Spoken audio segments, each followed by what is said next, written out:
Bueno, continuando con lo que estábamos viendo,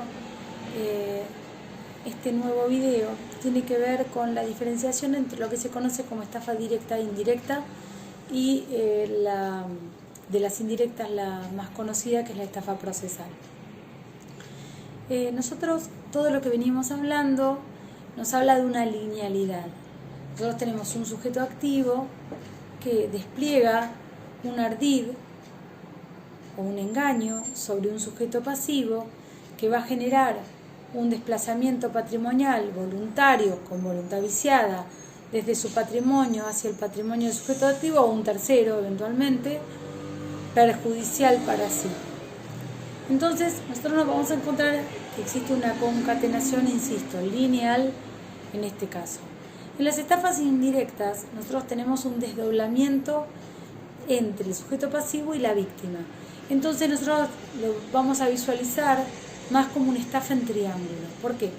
Porque el sujeto activo va a desplegar un ardid, pero no sobre quien efectivamente se va a ver perjudicado, sino sobre el sujeto pasivo, que es aquel que tiene la posibilidad de generar un acto de disposición sobre el patrimonio ajeno.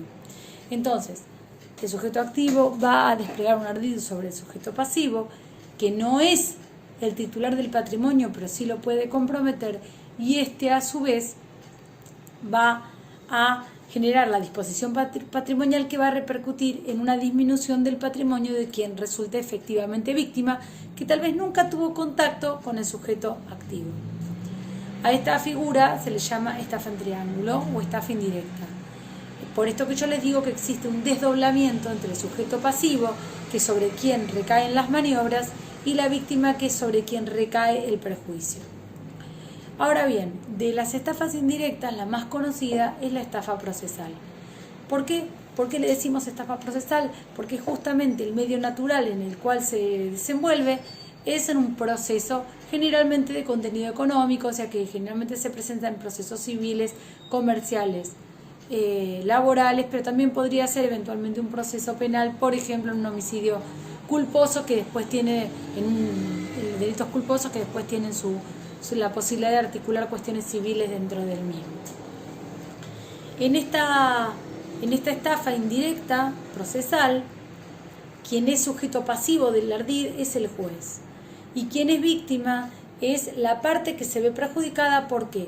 Porque a partir del despliegue de maniobras engañosas sobre el juez va a dictar una sentencia injusta, cuyo contenido va a estar viciado, porque él va a resolver en función de la creencia de que le asiste razón a la parte que le introdujo estos medios artificiales, documentos falsos, testigos falsos, pericias falsas, o documentos que podrían ser verdaderos pero presentados en un contexto que lleven a error al juez. Entonces vamos a tener que el juez va a resolver una cuestión litigiosa que está bajo su ámbito de discusión en base a una situación que se le crea artificiosa. Por eso es que en este caso, siendo el sujeto pasivo un sujeto calificado como es el juez, es que esas simples mentiras de las que hablábamos en el video anterior y que considerábamos que podían eventualmente ser aptas para generar un engaño, en este caso no. Y la doctrina mayormente se inclina a señalar que las meras afirmaciones de las partes en sus escritos no abastecen el tipo de estafa procesal, sino que tienen que venir acompañadas de esto que yo les digo, de elementos de convicción que generen un engaño en el juez. Entonces, nosotros vamos a tener, como yo les dije, un desdoblamiento. ¿Quién puede ser sujeto activo? Está discutido si solo puede serlo el actor, o sea, quien interpone una demanda en contra del demandado en base a documentación falsa, por ejemplo, o si también puede serlo el demandado, o si puede darse otras combinaciones. Un sector de la doctrina admite que pueda ser también el demandado en los mismos casos en que lo puede hacer el actor, e incluso que puede existir en algunos procesos una colusión, o sea, un acuerdo entre actor y demandado para perjudicar a un tercero a partir de una sentencia. Por ejemplo, actor y demandado se ponen de acuerdo en el reconocimiento de créditos falsos para perjudicar a la masa de acreedores en un concurso. O en un divorcio se hace un divorcio fraudulento donde el hombre y la mujer se ponen de acuerdo en el divorcio para disminuir la masa sobre la cual los acreedores podrían llegar a operar la masa disponible de bienes. La estafa procesal tiene las mismas características que la estafa común, salvo esta diferencia. Por lo tanto, nosotros los elementos de los que ya veníamos hablando, la relación que tiene que existir entre el engaño que se despliega sobre el sujeto pasivo y la disposición patrimonial tienen que estar absolutamente encadenadas por un nexo que implique una relación de generación de un riesgo no permitido. Cuando se consuma, esto también está muy discutido en la doctrina, acerca de si la consumación se produce cuando la sentencia queda firme, cuando la sentencia se dicta o cuando, por ejemplo, se dicta una cautelar. Yo soy de la idea que como nuestro código habla de detrimento patrimonial, incluso mismo la traba de medidas cautelares en base a documentación engañosa ya genera un perjuicio a la víctima que tal vez no sea de posible reparación ulterior. Pero lo cierto es que la mayoría de los autores hablan del dictado de la sentencia, incluso de la firmeza de la sentencia, para tener por consumado el delito, y si no, lo trasladan al ámbito de la tentativa. Como yo les decía, lo más común en este tipo de procesos fraudulentos es que se lleven a cabo mediante el empleo de pruebas falsas.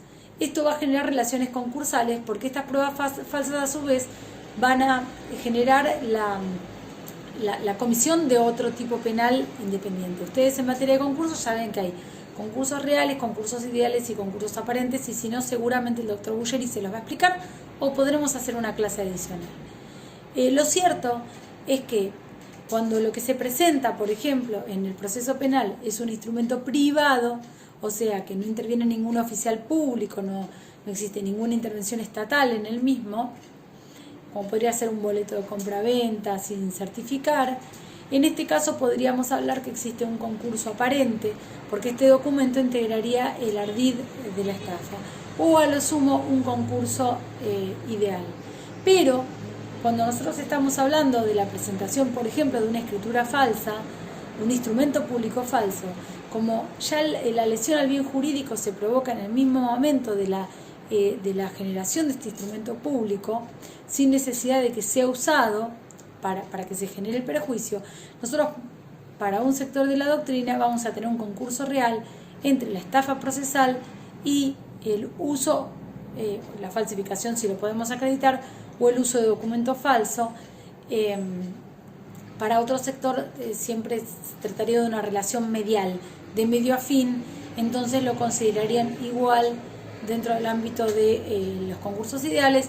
Yo estoy más con la idea de que es un concurso real. Estudien esta figura porque se presentan muchos casos. Yo he tenido muchos casos en la Fiscalía de procesos que han sido fraudulentos, con los cuales se ha tratado de, en base a notificaciones falsas, generar remates de bienes y demás. Así que, bueno, les encargo que le presten mucha atención y seguimos hablando de estafas en un próximo video.